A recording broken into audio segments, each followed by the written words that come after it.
Major Allison Miles is a beautiful and smart woman famous for becoming one of the first female Marines to qualify for special operations. Her uncle, Sam Waitman, a senior-ranking Secret Service agent, is watching her training and feels pleased with her achievements. In the ring, Allison fights a group of men and proves herself as an extremely talented and skillful fighter. She defeats all her opponents one by one and finishes the battle gracefully. After the practice, she goes to have a beer with her uncle. Sam is very proud of his niece and offers her a job in the Secret Service. It is an amazing opportunity, and Allison happily accepts the offer. However, her first day turns out to be not what she expected at all. She is tasked with serving coffee like an ordinary secretary, and everyone expects her to start complaining, but Allison is just silently doing her job. As a reward, Sam tasks her to replace one of his agents to protect President Edwards during his trip to an Eastern European country called Astovia. Allison doesn't really like the president's personality but respects his status and agrees to join the mission. President Edwards' ideas regarding energy agreements between the US and Astovia provoke serious tension in the Astovian government.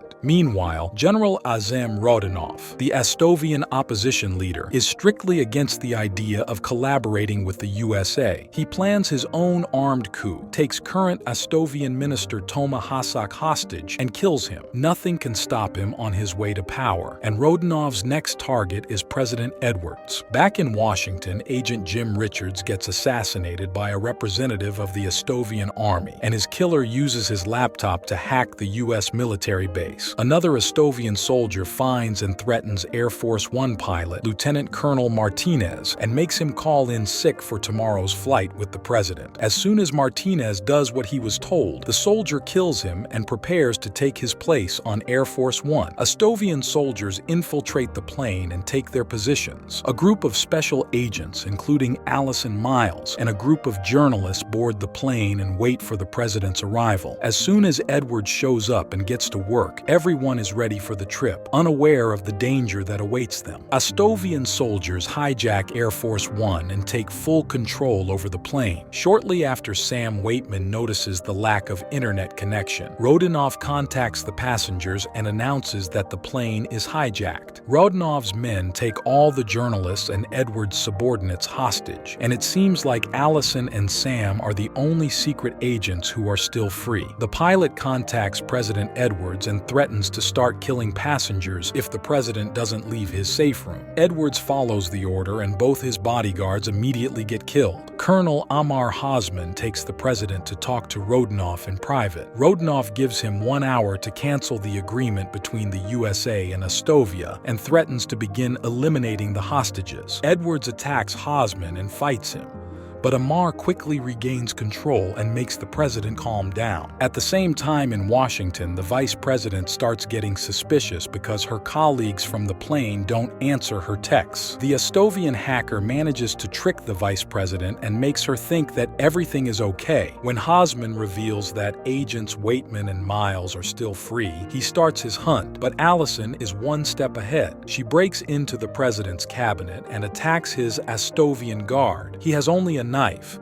but he looks like a more experienced fighter than Allison. Anyway, she uses all her combat skills to take his knife away and use it against him. As a result, she stabs him several times and kills him. She finds a few guns and tells the president that she will take him to a safe place. Meanwhile, Sam tries to save the hostages and fights an Astovian soldier, but Amar shows up and stops him. Hosman discovers that Allison saved the president, so he calls the pilot named Nikolai and asks him for assistance in catching Agent Miles. After Sam refuses to cooperate with them, Amar Hosman kills him and all the hostages, which shocks and scares Allison. Overwhelmed and desperate, she has nothing to lose anymore, and her only goal is to save Edwards. Without hesitation, she shoots Nikolai and tells the president that he needs to leave the plane as soon as possible. Edwards and Miles use parachutes to leave the plane and land somewhere near an abandoned church. Rodionov decides to trick American Special Services and make them think that Edwards died in a plane crash. Edwards and Miles find themselves in the middle of nowhere and surrounded by mountains, so they make their way through the forest hoping to find a mobile signal. After hours of walking, they come across an old house and decide to stay there for the night.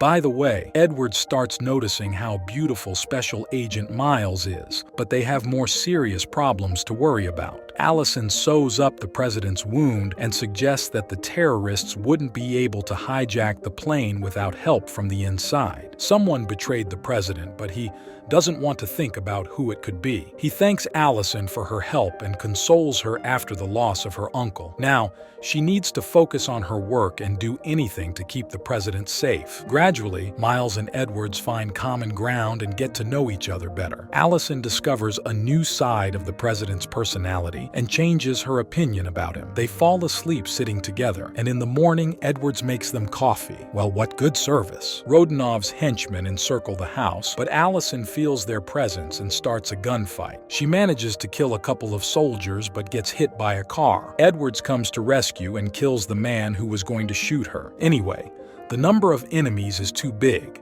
so Miles and Edwards have to surrender before someone knocks them out. They wake up, captured somewhere in Rodinov's lair, and Allison instantly starts thinking of a plan on how to escape and save the president. Rodionov finally meets Edwards in person and drags him out for a talk. He threatens to torture Allison if the president doesn't record a video canceling the agreement between Ostovia and the US. The only thing Rodionov doesn't know is that Allison is a much better fighter than any of his men. She attacks her guard and mercilessly beats him up. She grabs an axe and hits him again and again until the man dies in pain. The president tries to bargain with Rodionov but agrees to record a video. Meanwhile, Special Agent Miles goes berserk and starts hunting down Rodionov's goons. She violently kills everyone who steps in her way and uses any weapon she can find to eliminate her enemies. After she defeats a group of soldiers and kills them, she grabs their guns and goes looking for Edwards. With a bunch of guns, Allison starts an impressive shootout and carries out a real massacre, getting rid of most of Rodionov's people. Making her way through the labyrinths of the building, Allison fights and kills dozens of Rodionov's people. She shows no mercy and murders them one by one, takes their weapons, and continues her way. Floor by floor and kill by kill,